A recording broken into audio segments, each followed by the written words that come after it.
Marvin Harrison Jr. is the top wide receiver in the 2024 NFL draft class. But who is coming up behind him in tiers 2 and 3? What sleepers? We'll tell you next on the Locked On NFL Draft Podcast. You are Locked On NFL Draft, your daily podcast covering the NFL Draft. Part of the Locked On Podcast Network, your team every day. What's up, Locked On family? Let's get locked in. Welcome back to the Locked On NFL Draft Podcast, your daily podcast covering your favorite draft prospects, part of the Locked On Podcast Network, your team every day. I'm your boy, Damian Parson, always on the ones and twos. You can find and follow me on Twitter at DP_NFL. I'm a national scout over with the Draft Network, as well as the host of the Locked On Clemson podcast. And as always, we thank y'all for making Locked On NFL Draft your first listen today and every day, Monday through Friday, whether it's via YouTube or Apple Podcasts or Spotify. But as always, I got the champ with me, my boy, Mr. LSU himself, Keith Sanchez. You can find and follow him on Twitter at The Talent Code. Keith, talk to him, baby. What's up, Locked On family? Let's get locked in. This is Keith Sanchez, senior draft analyst with the Draft Network, man, and 2019 national champ with those LSU Tigers, man. And speaking of champ, right, you know why we're here. Myself, Damian Parsons, we are here to bring you that championship level content surrounding the NFL draft 24/7, 365, whether that's roster management, whether that's depth charts. We're deep into the summer, right? And we're continuing this thing. We kicked out our scouting notebook. We took a break because we wanted to do a special 4th of July edition, right? For our listeners, for our family, for our everydayers, like DP says, man. But we're right back at it, man. We're to the scouting notebook, and we're breaking this thing down into tiers, right? We're going tier 1, tier 2, and sleepers. But I told DP pre-show, I said, listen, tier 1 is Marvin Harrison Jr. He is the tier. So Damian Parsons, he has him in his region, right? So Damian did the deep dive on him. I've also watched him, right? So I've seen some things that I like, but I want to kick this thing off by asking DP just, a couple questions in regards to Marvin Harrison Jr. because he's highest. A lot of people say, what, DP? He's the highest rated wide receiver since Jamar Chase and maybe even higher, right? So I want to ask you, DP, who is Marvin Harrison Jr.? A technician. Like all around wide receiver, man. Like, well, I looked at him, and the one thing I wanted to know is like, okay, does he have the speed to win down the field? And why he doesn't, it's crazy because it's very. And I'm gonna throw this name. I throw this name out there confidently, Keith. Davante Adams. Like it's very Davante Adams-esque in terms of you don't. Yeah, he might clock in 4.48. He might clock in 4.53. But at the same time, he still can beat you over the top. He has that late stem type of burst at the top of his route down the field where he separates at the last second. He can get an extra 1.5 yards to maybe 2 yards, on those vertical routes. A guy that can run every route in the book for a 6 foot. He's like 6'3", 6'4", 210 pounds. The ability to drop his hips and sink his hips on like whip routes and routes changing directions. They put him in the slot, and then, man, listen. It's one thing I'm a big man-to-man guy. I like to be up at the line of scrimmage. But it's very difficult to just throw him off of his route stem and his timing because he is so nuanced. And granted, his dad is one of the best to ever step on an NFL field in Marvin Harrison Sr. But, like, you watch him when they do throw him in the slot, you see him against off coverage and squatting corners. This is a young man that just knows how to win and has a variety of ways to win. Okay, so I want to ask you this, and you mentioned his father, right? And that's part of my question because his father's going to consistently get mentioned with Marvin Harrison Jr. So the question is this: if his name was, I don't know, Mello, what I'm saying, Harris or something, right? Like, and this wasn't Marvin Harrison Jr.'s son, right? Would the height still be the same? And is it appropriate? Is he that good, right? Is he, because I think he's one of 2 or 3, maybe 5, right, in this class, like superstars in college football. And honestly, you can even elevate it to in all of football, high school, college, and pro. He's one of those superstar guys. So is that warranted, DP, when you watch him, you say, this guy is this special compared to draft prospects that we've even seen in the past? Or is this still a combination of who his father is? I think it's twofold. So I do think that the who his father is will always play a part in that, right? Like when you hear Marvin Harrison Jr., you're like, oh, I got to watch this guy. I got to get my eyes on this guy. Like you said, his name was Mello Harris, and people like talking about him. Some people like, I don't know who that is. You know what I mean? So it's like the name absolutely carries weight and has that cachet where somebody says Marvin Harrison Jr.'s got a son playing wide receiver. Oh, he's bigger than Marvin. I got to see if this kid's nice, right? But when I turned on the tape, I felt like he was above the class, and not just above the class. When I look at a lot of the receivers, and even going back to this past playoffs, right? He torched Georgia. Keely Ringo, it didn't matter who they put on them. Like they started bracketing him at one point, right? And if you recall, we were being big fans of Quentin Johnston. Word from out of Georgia was TC don't have a Marvin Harrison Jr. This is from Georgia defenders. You know what I'm saying? So that respect was earned, and not even just the last name. So I think he is when that hype, when you look at that hype of does he belong in this stratosphere of the Jamar Chase and Julio Jones? I think so, Keith. Like he has everything. So, the only thing you can probably question is the explosiveness. Yeah, okay. Now, DP, people want to know, is he better? Is he better than Jamar Chase? Is he better than Devontae Smith? Is he better than, just Justin Jefferson, right? Like, is this because his hype is surpassed those guys, right? Jamar Chase, he came on as the year went on, right? And then the COVID year didn't play. Justin Jefferson still went pick 22, right? We're talking about Marvin Harrison going potentially. Like there's a percentage, right? There's some betting guys out there that say this guy can be the best guy off the board. So I'm not asking, is he, with them? I'm asking, is he better? Is he better than those guys? Oh man, that's tough. I'm gonna say this. I have him above Chase slightly. Chase has the explosiveness advantage, but what makes Chase so good, as you saw up close and personal, that dude has some of the best ball skills, for a receiver that's not 6'3", 6'4", right? But then Marvin Harrison Jr. has that frame that Chase doesn't have. But even to me, his ball skills are even better, like the catch radius, everything. And that's high praise because Chase is so good at the catch point. And Marvin Harrison Jr. is one of those guys where the phrase of he's covered, but he's still not covered. Like CJ Stroud trusted him in those tough situations. Like, I'm going to throw it out there. I'm going to throw it helmet higher, and I'm going to just let Marvin Harrison do his thing. And you see him one-hand grabs, two-hand grab, incredible body control, getting 2 feet down. Again, a nuance as a route runner, being able to play X, Z, and the slot to do all the things he can do. I love Smitty, but I'm like, man, I don't love Smitty more than I love Marvin Harrison Jr. You know what I'm saying? And the Justin Jefferson one is a little different because people viewed Justin Jefferson as a slot receiver because of where he played at LSU, but he was one of the coldest, as we've seen in the NFL, route runners, and just that and him and Marvin have something similar.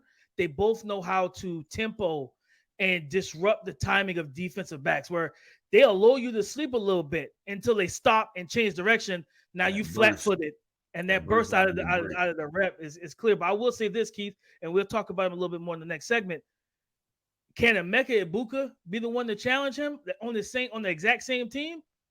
I think so. I think there's a chance that he could challenge Marvin Harrison Jr. a little bit.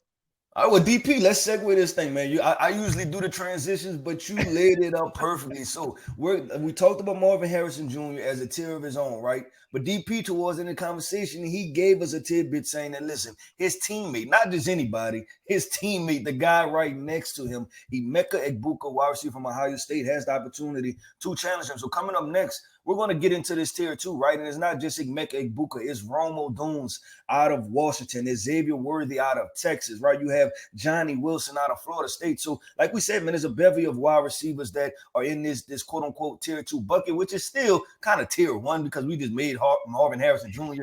in a tier of his own. So coming up next, man, we're getting into the guys that, opening this scouting notebook and talking about these wide receivers that are sitting in that tier right after Marvin Harrison Jr.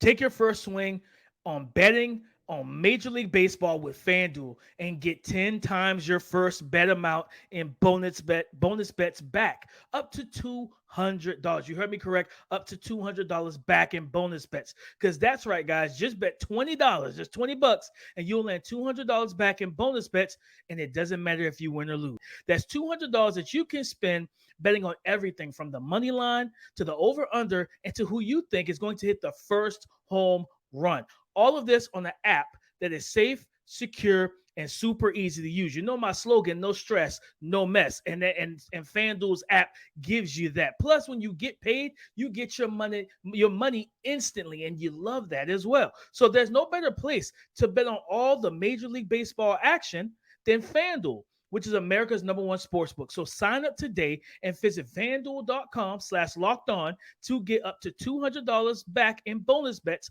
That's FanDuel.com/lockedon. Because, guys, FanDuel is the official partner of Major League Baseball. Emeka Egbuka, as I finished the first segment, and listen, we gave Marvin Harrison. I'm gonna start it off this. Who is Emeka Egbuka? Who is it? Because, like I said, this wide receiver class we've heard, and honestly, because he is the running mate to Marvin Harrison Jr., right? Like, his name has kind of went relatively unknown. Like, we know Malik Neighbors from LSU as a name. We know Johnny Wilson from Florida State, right? Like, we know Xavier Worthy from Texas. Who is Emeka Egbuka, the running mate with Marvin Harrison Jr.? Man, let's say 6'1", almost 210, almost the exact same weight. I think they're like 205, 210 each, and dense frame. But that level of explosiveness, this is a guy that I believe he clocked in at 4.42 come as a junior in high school. So that speed is real. They move him around a lot. Like, he plays, I think 70% of his snaps were in the slot. So he kind of took over that JSN type of role when JSN went down versus Notre Dame. But before JSN went down, he was on the outside, and they still did play him on the outside. But one thing I would say that I came away with, we always talk about the can and cannot in terms of scouting. What can you do? What can't you do? What can I teach you? What can't I teach you? And for me, I watched Emeka Egbuka, and I saw a guy that showed flashes of a release package, route running, and he already has the speed and explosiveness. What you want to continue to see is, now, does he have the 50-50 ball skills? I didn't see that in totality. Like Marvin Harrison's, I think he might be the best in the class at that in terms of attacking the ball at his highest point and winning those 50-50 contested catches. But a guy that can, on the horizontal plane, the vertical plane, that can separate with ease, Emeka Egbuka might be one of the best. No, he is one of the best in this class that I've watched. I want to ask you a question, DP, because you talked about because when you talked about Marvin Harrison Jr., you talked about the contested catch, contorting his body, and you said that CJ Stroud gave him those opportunities, right? Like, he gave him those one-on-one situations. With Emeka Egbuka, is it something to where you didn't see it, or is it something to where, like, he didn't have the opportunity, or did he have the opportunity and he didn't necessarily execute? Is it a concern, or is it something that didn't show? It was some, he got the targets. It was just I guess you could say an uneven result, right? Where it's like, he got 17 contested catch targets. He brought down, over 50% of them, but like, just the level of comfort that I would have with like Marvin Harrison Jr., the Johnny Wilsons, to where I know I could in the red zone and inside the 15, I could drop back, 3-step drop, and throw that fade and trust that those guys gonna make that type of play. I didn't see that type of those type of ball skills from Emeka. I think he's more of a in traffic contested catch guy, like coming across the middle, being able to snag the ball in traffic and everything like that. And plus, he's got really good hands, and he understands how to change his the dexterity of his hands and the placement of his hands depending on where the pass is. Whether it's coming across the middle, he tries to catch it, bring it more in with his body. It depends on the situation. So, like, it's just more uneven results, and he's not somebody I think that you're gonna isolate like just off of last year's tape. And that's where I think for me, when I say he could challenge Marvin Harrison, because at the end of the day, we know that NFL teams like speed, and that's something you can't teach. No matter what you do, you can't teach so that. Is this speed electric? Like, is this I trust him to run away from 90% of the NFL defensive backs. Like what type, or is it just good speed? Like what type of speed is this? Because we were talking about somebody to potentially surpass, you know what I'm saying, Marvin Harrison Jr., right? Like I would think that it has to be dominant. And in a sense, and I will bring up this comparison, right? And not exactly, but Henry Ruggs, right, ran himself to wide receiver 1 because people perceived his speed to be dominant compared to the rest of the guys in the class. Now, was that necessarily the best pick for the Raiders? Probably not, right? But his speed was what it was. So I want to ask you, just is it dominant? Like, is this speed that is evident on film? I don't know if I'm gonna say it's dominant. I think it's really, really good though. Like it's not like Henry Ruggs. We know Henry Ruggs is like what 4.2 guy. Him, Jalen Waddle, those 4.2, 4.3 type of guys, like low 4.3s. When I watch Emeka Egbuka, I think he's a 4.3 guy. I do think he's like that higher, that 4.37, 4.38, somewhere in there. Type of receiver, because even when he is in man-to-man coverage, he doesn't need a runway to get up to top speed, where he's able to, like that whole phrase, if he's even, he's leaving. There's reps of him being step for DB, step for step with him early in the vertical stretch, and then he just takes off on him. You know what I mean? Not only that, but the burst and speed and explosiveness after the catch, where he catches the ball in the middle of the field, and then he could just really open up his stride and starts to rock and roll. So I think that's the main thing for him is I want to see him play more outside this year. Like I said, I saw flashes of the release package, but we don't, because the release package is different playing outside and inside. When you got a two-way goal, you can, shuffle inside and move a guy. Like you could do that on the outside, but a patient DB on the outside is like, okay, you shuffling outside, cool. I'm gonna stay square. Then I'm gonna turn and jam you to the sideline and use that as my extra defender.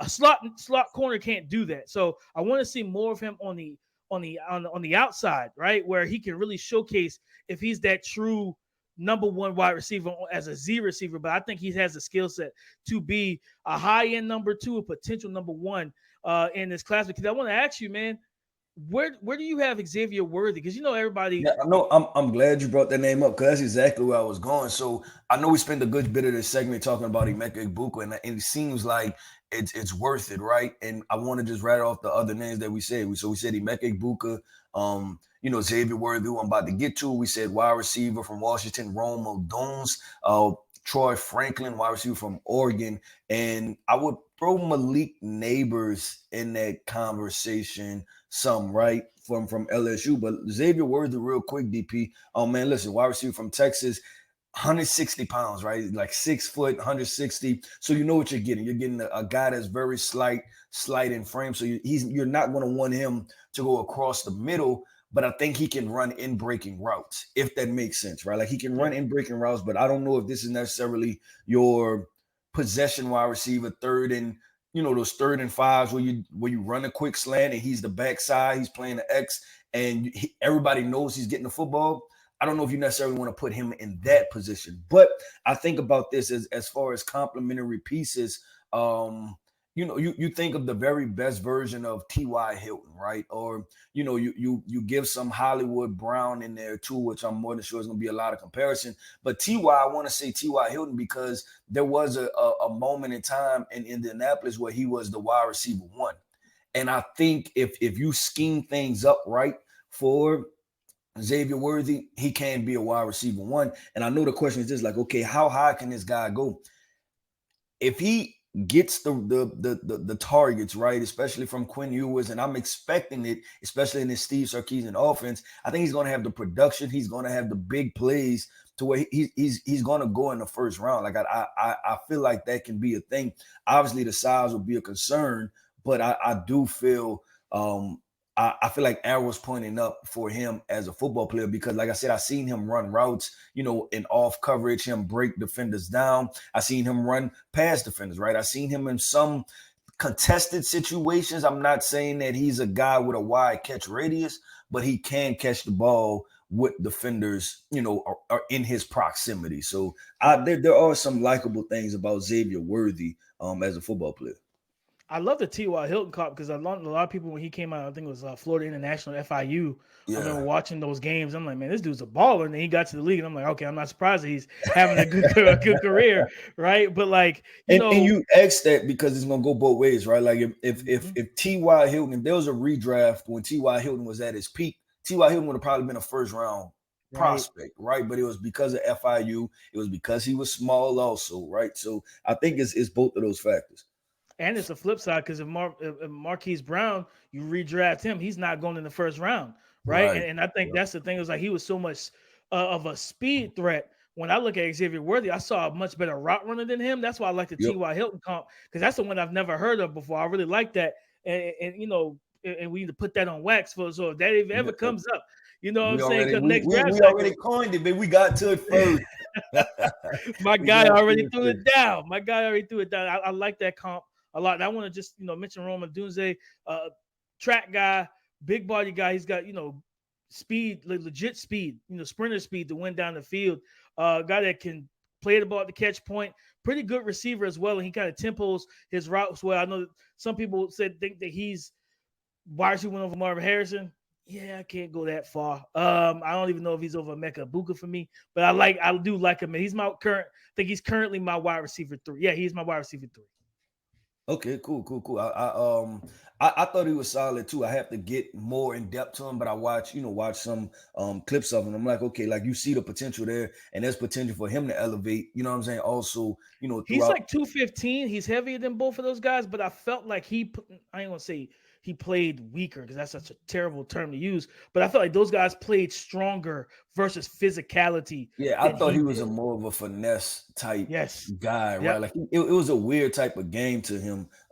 Just how he approached it. And you know what? It could be similar to like Keenan Allen. Keenan Allen is a big guy, right? Like he's 215, right? He's a big dude, but he has a lot of finesse / smoothness / I'm gonna depend on my route running versus just consistently overpowering you. But DP, look, man, that wrapped up tier 2, and I think it's fun, right? And that's why we're doing this scouting notebook to throw these names out there after we've watched them and start putting some things, like you said, putting some things on wax. But I want to get into that tier 3 or / sleepers, right? Guys that can emerge into tier 1 or tier 1 depending on the situation. And I know for me, DP, I got a guy that hit the transfer portal, and I think he's in a really good situation now to explode onto the scene, man. So coming up next, we're getting into those sleepers that everyone should know that we've watched that we are trying to put on the radar.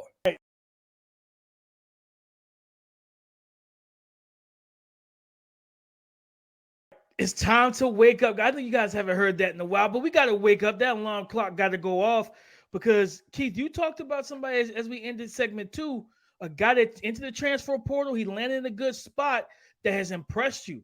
Who is that? That is wide receiver he's from Michigan State. He transferred to Florida State, Keon Coleman. And you're talking about 6'4", 220, right? I'm about to pull up his stats from last year. This was at Michigan State, and I don't even know who the quarterback was in Michigan State, right? But he had 58 receptions. He's in Auburn now. Yeah, okay. Good luck with Auburn. 58 receptions, 798 yards, 7 touchdowns, right? So he had in that DP, he had some dominant games. He had multiple games. Michigan, right? He went for 155. Penn State, he went for 91 yards. Indiana, he went for 107. Washington, who we just talked about, he went for 116. So it wasn't just, one big game, or it wasn't, he was just a consistent 60-yard guy. He had some explosive dominant games. And what I see is 6'4", 215, 220. I'll throw out a comp first, right? And who I thought of, and for our people, right, that are 25 to 25 plus or 30 plus, like you can be like, okay, you can easily see what I'm talking about. I thought of Brandon Marshall, another 6'4", 220, a guy that plays with power, that's strong, run after the catch, that can physically dominate you.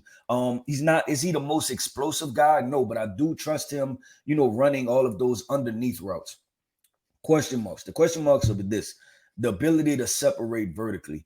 I don't know if he's going to run away from a lot of people, but the contested catch ability is there. It's there. He understands it. He plays strong.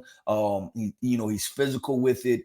He thrives in those situations. I think he likes them when you throw the ball to him. He feel like it's mine, like it's already his, right? Like he knows the process for this, and he's from Louisiana, so we recruited him some at LSU, right? Like we didn't get him, and maybe it wasn't the best decision, right? I'll leave that there. Not gonna go into that.